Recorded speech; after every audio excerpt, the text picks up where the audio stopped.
Hi అండి. ఈ 100 రోజుల మీ అభిమానానికి థ్యాంక్ యూ. ఈ ప్రయాణంలో మనం ఆరోగ్యంగా ఎలా జీవించాలి అని నేర్చుకుంటున్నాం. మరి ఈ 100వ ఎపిసోడ్లో తినే ఆహారంలో వేటిని ఆహ్వానించాలి, వేటిని మనం జీరో చేసుకుంటూ రావాలి అనే దాని మీద ఫోకస్ చేద్దామా? ఎనర్జెటిక్ మార్నింగ్ని 7 o'clockకి స్టార్ట్ చేద్దాం. ఒక డిటాక్సిఫైయింగ్ జ్యూస్ లేదా బ్లడ్ ప్యూరిఫైయింగ్ జ్యూస్ లేదా diabetic control juice.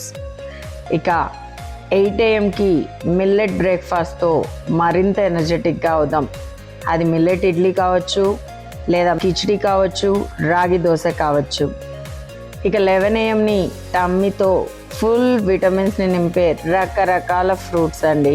Water melon, Apple, papaya, ద్రాక్ష ఏదైనా పర్వాలేదు. ఇక లంచ్కి వచ్చేస్తే 1 o'clockకి జొన్న రొట్టెలు లేదా బ్రౌన్ రైస్, ఇంకా గ్రీన్ లీఫీ వెజిటబుల్ కర్రీస్తో, అంతేకాకుండా ప్రోటీన్ రిచ్ అయిన దాల్తో అయినా కానిచ్చేద్దాం. అయితే కీరా, బటర్ మిల్క్ మాత్రం పోస్ట్ లంచ్లో తప్పనిసరి అండి. ఇక ఈవినింగ్ అయితే 4 PM బోలెడు చాయిసెస్ అండి. మిక్స్ వెజ్ సలాడ్ కావచ్చు, రకరకాల స్ప్రౌట్స్ కావచ్చు.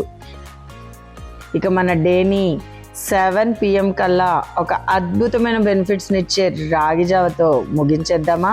ఇక మనం జీరో చేసుకోవాల్సిన ఐటమ్స్కి వస్తే, సోడియం హైగా ఉన్న బర్గర్ కావచ్చు, పిజ్జా కావచ్చు, క్యాలరీస్ ఎక్కువగా ఉండే బిర్యానీస్, స్పైసీ ఫుడ్, ఆయిల్ ఎక్కువగా ఉన్న ఫ్రెంచ్ ఫ్రైస్, సమోసాస్, ఇక టూ మచ్ స్పైస్ అండి.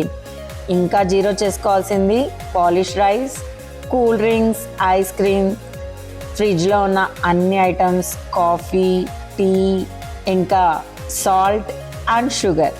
మనం ఇంక్లూడ్ చేయవలసిన వాటిని అన్నిటిని ఇంక్లూడ్ చేసి, జీరో చేయవలసిన వాటిని అన్నిటినీ జీరో చేసుకురాగలిగితే మన లైఫ్ స్పాన్తో పాటు జీవించినన్ని రోజులు ఆరోగ్యంగా జీవించగలుగుతాం.